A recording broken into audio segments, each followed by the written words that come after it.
Bonjour, je suis Anne-Marie Martin, je suis psychothérapeute, sophrologue des mémoires prénatales et je voulais aujourd'hui vous parler des âmes jumelles, de la flamme jumelle et du jumeau perdu. Pourquoi? Parce que tout simplement, beaucoup de mes clients qui retrouvent le jumeau perdu, il faut savoir que c'est quand même 20% des personnes qui en ont eu un jumeau perdu, et bien souvent se retrouvent à rencontrer des âmes jumelles ou leurs flammes jumelles carrément.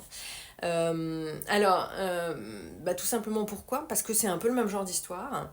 Ce sont des relations d'âme à âme très fortes, ce sont des liens karmiques, des liens énergétiques. Donc c'est important. La flamme jumelle, la particularité, c'est l'étage ultime. C'est la monade qui a été divisée au départ de l'incarnation. Donc c'est très le yin et le yang, c'est blanc-noir, c'est l'ombre et la lumière. Donc c'est quelqu'un qui va venir vraiment vous montrer votre ombre la plus profonde et c'est compliqué parfois, souvent à vivre.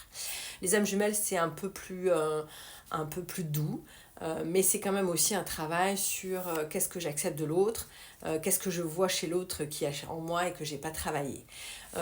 Ça vient beaucoup nous travailler sur nos mémoires karmiques, sur qu'est-ce qu'on a vécu avec ces âmes dans le passé, qu'est-ce qui n'a pas été résolu, qu'est-ce qui a été chouette, sur quoi je dois encore travailler. Il faut savoir que c'est une attraction très forte et on a vraiment l'impression de rentrer chez soi quand on rencontre ce genre de personnes. Souvent, il y a une montée de Kundalini. Ce sont des liens de cœur à cœur et d'âme à âme que l'on ne peut presque jamais couper, qui seront toujours là, même si on ne vit pas avec eux, même si on ne les côtoie pas, même si on n'a pas de leurs nouvelles. C'est un lien qui reste inscrit là-haut, dans le ciel et dans nos âmes et dans notre cœur.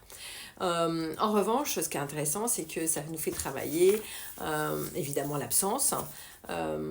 Donc l'absence et donc comment me sentir en lien tout en ne me sentant pas physiquement avec l'autre.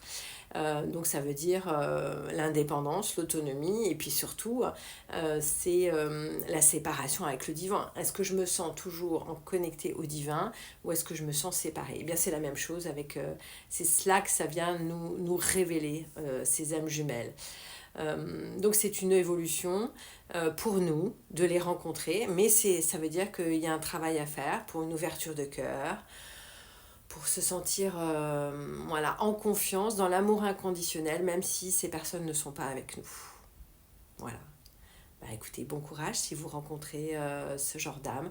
C'est magnifique, c'est profond, mais c'est un challenge.